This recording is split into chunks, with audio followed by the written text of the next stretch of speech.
Bonjour Ilana, bonjour à toutes et à tous.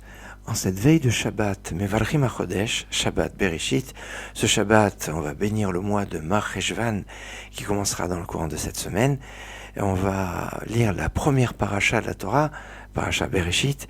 Et aujourd'hui, c'est la notamment de deux rabbinim extraordinaires. Le premier, j'ai nommé Rabbi Levi Yitzhak de Berdichev. Oui, Rabbi Levi Yitzhak de Berdichev, celui qui est réputé comme être le Sanégoriam chez l'Israël, le défenseur d'Israël.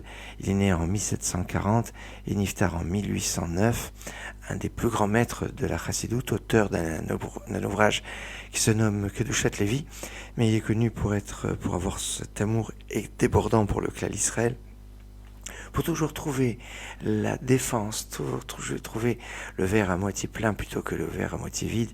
Ce grand maître, Rabbi Yitzhak de Berdichev, dont le mérite est immense, devait mourir avant la fête de Sukkot. Il avait un tel amour pour réaliser les mitzvot, eh bien qu'on a dit, oh non, on ne peut pas le laisser partir avant qu'il puisse réaliser la mitzvah du Lulav, de l'étrog, de la Souka.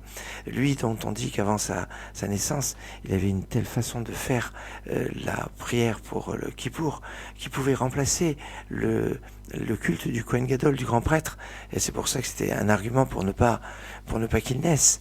Mais finalement, il est né, et à la sortie de la fête de Sukkot, il était là à veiller toute la nuit en attendant le moment où il allait remettre les téfilines. Après une interruption de 9 jours, on met pas les téfilines. C'était Rabbi Levi Yitzhak de Berdichev. Mais c'est aujourd'hui aussi le jour de la disparition de Rabbi Moshe Sofer. Rabbi Moshe Schreiber, qui est né en 1762 à Francfort et qui niftar en 1839 à Preshbourg.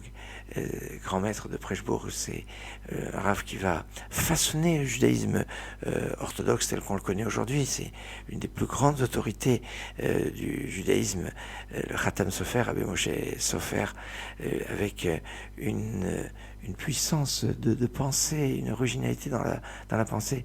Lui qui a été l'élève notamment de Rav Nathan Adler, un rav très atypique, je pourrais dire, mais il va être aussi l'élève de Rabbi Pinchas Horowitz, Balafla, enfin des maîtres d'une très grande ampleur, et il va être depuis la ville de Preshbourg, aujourd'hui c'est la ville de Bratislava en Slovaquie, ce maître charismatique qui va être vraiment à la tête d'une yeshiva où il y aura plus de 500 élèves, qui à l'époque est quelque chose d'énorme, le Khatam Sofer, dont c'est aujourd'hui l'Aïloula. Je vous souhaite une excellente journée, Shabbat Shalom, Shabbat Shalom et Mevorach, et vous donnez rendez-vous tout à l'heure à 10h35 pour Kabbalat Shabbat, et prolonger notre réflexion cet après-midi vers les 15h05. Excellente journée, Shabbat Shalom.